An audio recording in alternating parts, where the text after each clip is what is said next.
buong Espanya at halos buong mundo ng tennis ay ginulat ni Alexandra Ayala, ang batang Pinay tennis sensation, nang talunin niya si Victoria Tomova ng Bulgaria sa Madrid Open sa score na 6-3, 6-2. Sa loob ng 1 oras at 16 na minuto, ipinakita ni Alex ang kanyang kakayahan, determinasyon, at agresibong estilo sa court.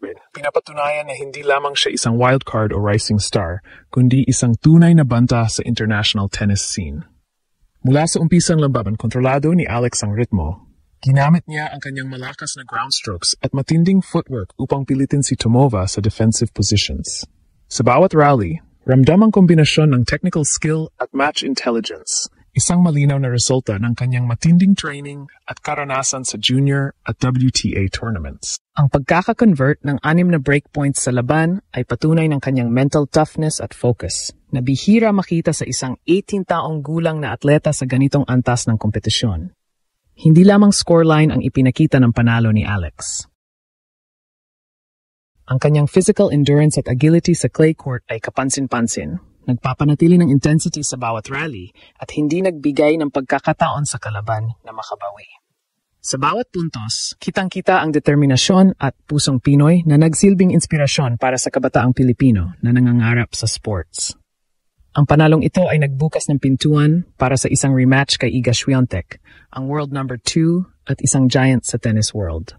Ito ay hindi lamang milestone sa career ni Alex, kundi isang malinaw na pahayag sa international stage.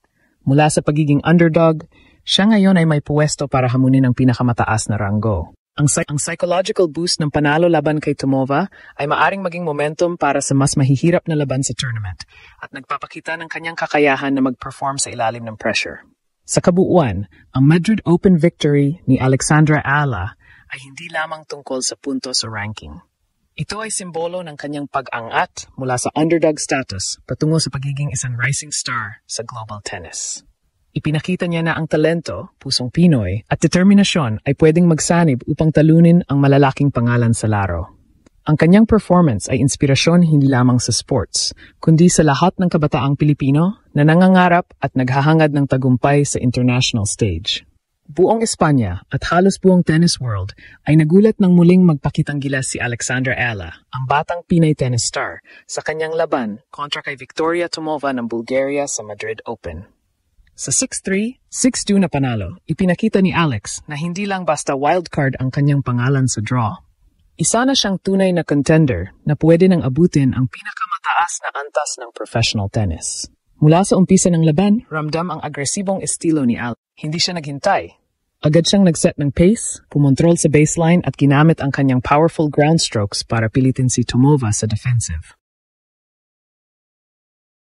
Sa unang set, nakapag-score siya ng 10 winners habang pinipigil ang kalaban sa pagkuha ng rhythm. Ang kanyang footwork at court awareness ay malinaw na resulta ng matinding preparasyon, kombinasyon ng junior experience at mga tournament exposure sa WTA events. Hindi lang ito basta panalo ng scoreline. Pinakita ni Alex ang kanyang mental toughness, isang aspeto na kadalasang pinagkaiba ang underdogs sa mga established players. Sa critical na moments, lalo na sa mga breakpoints, nanatiling composed si Alex at hindi nagpadala sa pressure. Ang conversion ng 6 breakpoints ay patunay ng kanyang focus at maturity, bagay na bihira makita sa isang 18 taong gulang na manlalaro sa clay court environment. Isa ring highlight ang kanyang agility at endurance. Sa tagal ng 1 hour at 16 minutes na laro, pinanatili niya ang intensity sa bawat rally at hindi nagbigay ng pagkakaon kay Tomova na makabawi. Ito ang nagpakita na hindi lang siya technically skilled, kundi may kakayahan ring ipakita ang physical resilience na kailangan para magtagumpay sa matataas na level ng tennis. Ang panalo rin ay nagbigay daan para sa isang rematch kontra kay Iga Swiatek, ang world number 2. Ang setup ng match na ito ay hindi lamang milestone sa career ni Alex, kundi malaking statement. Mula sa underdog mentality, ngayon ay may puwesto siya para talunin ang mga top-ranked players. Ang psychological boost ng pagkapanalo laban kay Tomova ay hindi mabibilang sa points lang. Ito ay momentum na pwede niyang dalhin sa mas mahihirap na laban sa Madrid Open. Sa kabuuan, ipinakita ni Alexandra Ayala na ang kanyang paglalaro ay hindi basta talento lang. Strategic, agresibo, at may pusong Pinoy. Ang kanyang Madrid Open performance ay malinaw na indicator na ang kanyang trajectory ay patungo sa pagiging world-class athlete. Hindi lang ito panalo sa scoreline, kundi panalo rin sa pride ng buong bansa. Ang Madrid Open win ni Alex ay isang wake-up call. Hindi na siya basta underdog. Isa na siyang rising star na pwede nang humamon sa mga giants ng tennis world at isang inspirasyon para sa kabataang Pilipino na nangangarap sa international sports arena. Buong mundo ng tennis, at lalo na ang buong Pilipinas, ay hindi makapaniwala sa ginawa ni Alexandra Ala sa Madrid Open. Ang pagkapanalo niya laban kay Victoria Tomova ay higit pa sa scoreline. Ito ay isang pahayag na ang mga batang Pinoy ay may kakayahan at pusong makipagsabayan sa pinakamataas na antas ng sports. Sa bawat puntos na kanyang nakuha, ramdam ang kombinasyon ng technical skill at emotional intensity na nagbibigay sa kanya ng edge laban sa mas mataas ang ranggo na manlalaro. Ang laban na ito ay nagpakita ng mental resilience ni Alex, isang aspeto na madalas nagiging kaibahan sa pagitan ng underdog at champion. Kahit na si Tomova ay mas may karanasan at may mas mataas na ranggo, nanatiling composed si Alexandra sa lahat ng critical moments. Sa mga break points at tight rallies, pinakita niya ang focus at maturity na bihira makita sa kanyang edad. Ang kanyang panalo ay hindi lamang isang tanda ng kagalingan sa laro, kundi isang inspirasyon sa kabataang Pilipino ng dedikasyon, pusong Pinoy, at paniniwala sa sarili ay maaring magdala ng pambihirang resulta. Hindi rin matatawaran ang significance ng kanyang physical performance. Sa tagal ng laban, nanatiling mataas ang intensity at bilis ng footwork ni Alex na nagpapakita ng kanyang stamina at kakayahan na kontrolin ang bawat bahagi ng court. Ang kanyang agility at anticipation sa bawat rally ay nagbigay daan upang pilitin si Tomova na gumawa ng errors at ito rin ang nagbigay ng momentum na nagdala sa kanya sa panalo. Ang kombinasyon ng lakas, strategy, at determinasyon ay malinaw na indikasyon na handa si Alexandra para sa mas mataas na antas ng kompetisyon.